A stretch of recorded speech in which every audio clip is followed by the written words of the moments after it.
Good morning, everyone. I saw this yesterday, I suppose, just in the afternoon or evening, and I didn't quite get it into my stories yesterday.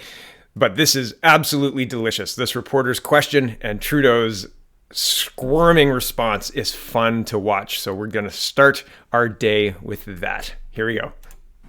Where she felt it necessary to ask you, were you, her boss, directing her in this matter?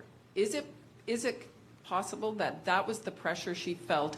And given your statements in the past about how women may perceive something differently, is it possible that she perceived what you said to her as pressure? I think I can understand that people have questions about this issue, about these series of events, and that is why I am pleased to be able to confirm for Canadians that we, of course, as a government, take very seriously the need to protect and create good jobs right across the country, but at the same time, uphold and defend the rule of law. Yes, don't forget the rule of law. Get that in there. Rule of law, which means nothing, because rule of law, what it actually means is one law for everybody, from the bum on the street or the brand new 18-year-old just entering the adult world to the Prime Minister. Everybody abides by the same law. And Mr. Trudeau, let Miss Wilson-Raybould speak, or the rule of law is thrown out the window because nobody in your administration is abiding by the rule of law, sir. It's in fact a joke, a national joke anyway. I'm not sure international. I think I've seen some newspaper articles in the United States about that, but who knows? So I find it interesting that Mr. Trudeau completely ignored the question, were you her boss directing her in this matter, which he's confirmed. He said there's been vigorous debates about this because SNC-Lavalin is a big company. We don't want to lose jobs over this criminal behavior. We don't want people to lose their jobs. I don't know if that holds water. I don't want to lose a job if I get pulled over for speeding and it's my 6th demerit point. Could we change it to 9 demerit points so I get one more shot at it? I promise I won't do it again. No, doesn't work that way. Oh, I just don't have your direct phone number. That's why I can't lobby you to change the laws. Right? That's how this is a problem, sir. You understand? So you're ignoring the question. And then the reporter does a great job of throwing in your face your absolutely ridiculous statement that, and everyone experiences everything differently, but you were specifically referring, sir, to somebody who you groped and then apologized to. You know, you said, if I knew you were reporting for a national paper, I wouldn't have been so forward. If I knew you were somebody connected and who could wreck me by printing this, I wouldn't have done it. Sorry about that. But you experienced it differently than I did. I don't recall any different experiences with you, Miss Reporter from 2001. I think 2001 in Kokanee, right? Kokanee Groper. So you ignore the question. You ignore the reporter's framing of the question, which I thought was brilliant. Thank you. Thank you. It was wonderful to watch. And you proceed to put out your talking points, which are ridiculous, and they don't speak to the question of pressure on Miss Wilson-Raybould to give a break to SNC-Lavalin, because in your words, we need the jobs. Do we not need everyone to understand that Canada is a rule of law country first? If now the cost of doing business, or sorry, let me rephrase this. If I know now the cost of breaking the law is having some employees and being incorporated, well, I'm going to get some employees and become incorporated, right? Because then I can money launder and lobby the government with reckless abandon. It doesn't seem to matter if it's a national story or not. You can just do whatever you want. So that's the reason why you saying rule of law is absolutely ridiculous in this context. Absolutely ridiculous. No one takes you seriously. No one believes you. No one. Look at these guys back here. They're like, ooh, yeah, okay, just keep a straight face. You look shell-shocked, Mr. Trudeau. You look scared. And you look like you realize that your PMO can't protect you on this one because they're the ones who broke the law on your behalf. It's a big problem you've got, sir. Big problem. You should probably step down.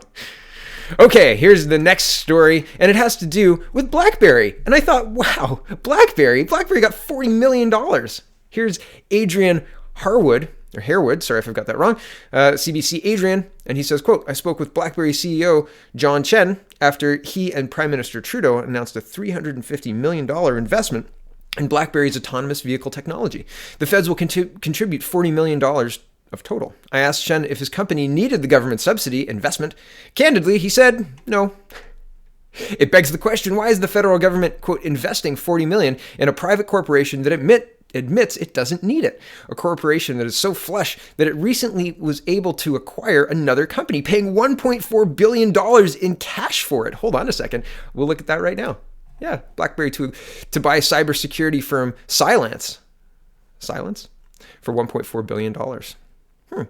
This is November 16, 2018, so this is just recent. They had $1.4 extra billion sitting around, so they bought another company. But Justin Trudeau is touting the jobs that it creates. Here he's talking about the jobs it's going to create and support. Hold on. Today's investment will help create more than 800 good jobs for Canadians over the next 10 years and maintain nearly 300 more. 800 over the next 10 years and maintain 300 more. Okay, so that's good, right? Except that there was 800 jobs just lost on February 15th. If you don't know what Roadtrek is, Erwin Hymer makes Roadtrek, their camping vans, and they were quite popular. And I guess they've just been put into insolvency. That's 800 jobs, factory jobs in Kitchener-Waterloo, gone like that. And they don't know, they've got 2 weeks' pay and nothing else. So it says, employees at Erwin Hymer Group North America said they have been fired effective immediately. They say they got their notices Friday afternoon. Quote, in courts this afternoon in Toronto about half an hour ago, the company was placed into receivership, which is a form of insolvency, the man says.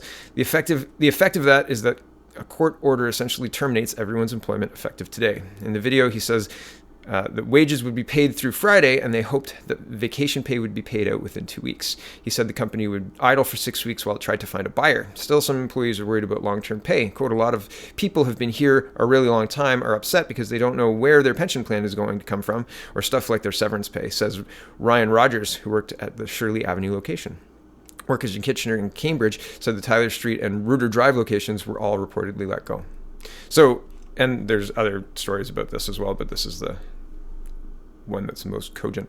So I find it interesting, the timing, right? It's interesting. The 800 jobs over 10 years, and then this company gone. And the level we're talking about, people are going to know about this. The MP in the riding is going to know that this is happening, right? The MP in the riding is aware that the last month there's been an audit of the Erwin Hymer Group, and been aware that there's a possibility of these 800 jobs going. So, and I'm not saying that necessarily the government should be stepping in here. I'm just saying I'm questioning the wisdom of spending this much money, another, 40 million here, 40 million there, for what? And I'll finish Adrian Harewood's thought, because this could be what? But this is more corporate welfare. And again, I'm not sure I agree with it, because if we continue to implement corporate welfare, it becomes a welfare trap. You depend on the money and you don't innovate on your own. And the money needs to keep coming, and that's expensive for taxpayers to continue to promise money in order for these very difficult to measure KPIs or performance indicators or whatever. You can't quantify necessarily what this money's getting over a 10-year period, 15-year period. And so when you say we're going to have data-driven decisions, it's very difficult, especially when you're splashing money all around the globe and saying, "Oh, we're investing in women and girls in these third world countries to do something X, Y, Z." But usually those somethings are again very hard to track, very hard to quantify, and very hard to measure. So anyway, here's the final Adrian Harewood tweet. He says, the feds may argue the investment arrangement with Blackberry means the company will take on 1,000 students as part of co-op programs. Fed's $40 million investment amounts to $40,000 per student and gives the country's best and brightest an opportunity to work with firms on the cutting edge. So an investment of $40,000 per student to go and work for Blackberry? Is that how we want to subsidize education? I think I would prefer to directly subsidize education, right? If we're going to be subsidizing education, but at the same time, free market, right? I think there are examples, and well, especially when free speech gets into it and government money, et cetera, et cetera, et cetera. There's so many layers to this that, wow, right?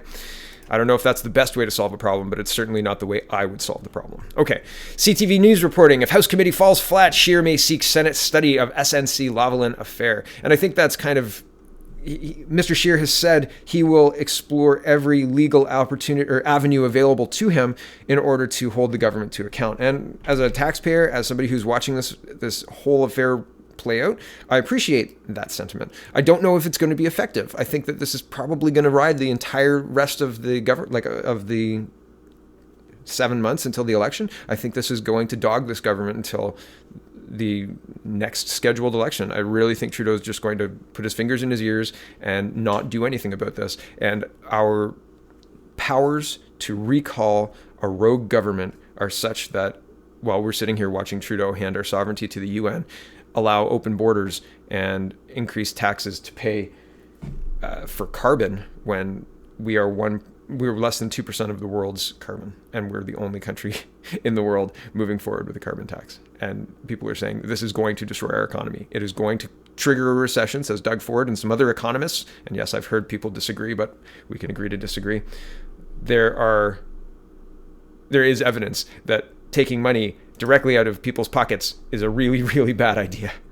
And I agree with that. And that's exactly what a carbon tax does. It directly taxes, it increases the prices for the most vulnerable, for the people who are paying directly themselves for gas, groceries.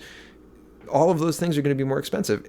Companies that have to ship things, companies that have to pay for electricity, all of those things are more expensive. This cuts directly into the revenue of the company. This cuts directly into your household bottom line. It's insanity. It doesn't make any sense. Okay, so, but I still think Trudeau's not going to care.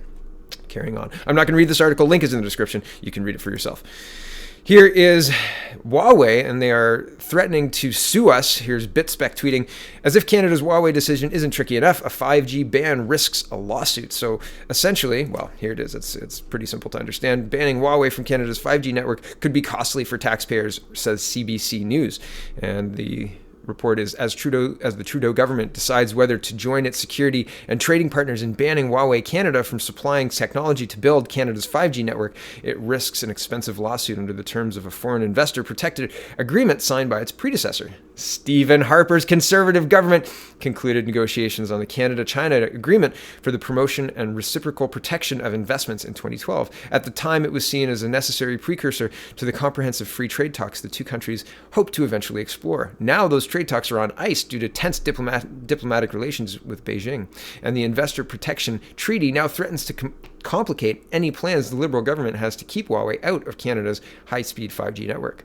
That might explain why Canada is taking so long to make a decision about Huawei, even as the US and other members of Five Eyes intelligence alliance, as well as major European players like Germany, have moved to shut the company out of their wireless infrastructure, despite warnings about increased costs and rollout delays. So they implemented a poison pill, and under the guise of free trade, under the guise of trade agreements and all sorts of other stuff, the Harper government, the Harper CPC government, signed with China. Yes, you can sue us if we pull out. And this is national security. I don't know if that qualifies. Can you sue a government that is acting in the best interests of its citizens?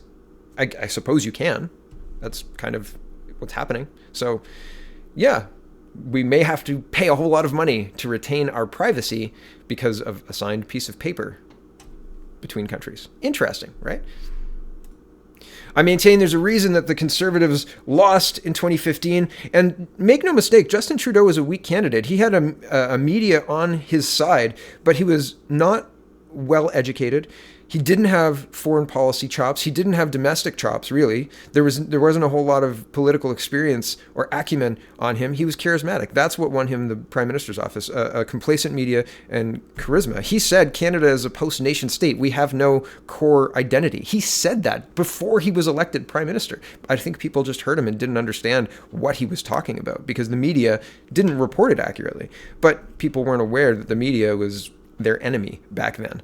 So yeah, there's a reason that Mr. Harper lost. And when in his majority, he overstepped in what he was doing. And Canadians didn't understand the danger that Harper saw. And yeah, there was danger. He was talking, one of the things that was problematic for a lot of Canadians was Bill C-51 that talked about stripping Canadians' citizenship if they were fighting for foreign fighters or ISIS or something to that effect. And people, for whatever reason, there was a big debate about it, and people got upset. And Syrians and other people were being exploited if they were washing up on a beach and they're still doing it now in the EU to soften people's hearts against the scourge of migration, right? You know, that's what lost Stephen Harper the 2015 election, to a weak candidate like Justin Trudeau. And not to say it can happen again, but the press is working overtime to push the liberal propaganda and spin of absolutely every single major scandal that's happening right now. Mark Norman's major, SNC Lavalin is major. All Trudeau's international diplomacy is on fire, right? Like our major trading partner, the United States, is very upset with us. China is barely talking to us and threatening legal action if we pull out. But we're under pressure from our Five Eyes partners to pull out. So we're in a quagmire. If you've ever played snooker, we're snookered, right? We can't do anything right. There's no good move, right? So, very interesting. This is a very troubling situation. And I think that new leadership is definitely needed at the top. We need somebody who's willing to go in there and do things differently, not just a little bit differently, do things differently. Check out the People's Party of Canada.ca. Check out Maxime Bernier. I think that he is probably the guy to do things differently. Thanks for watching, everybody. Have a wonderful Sunday.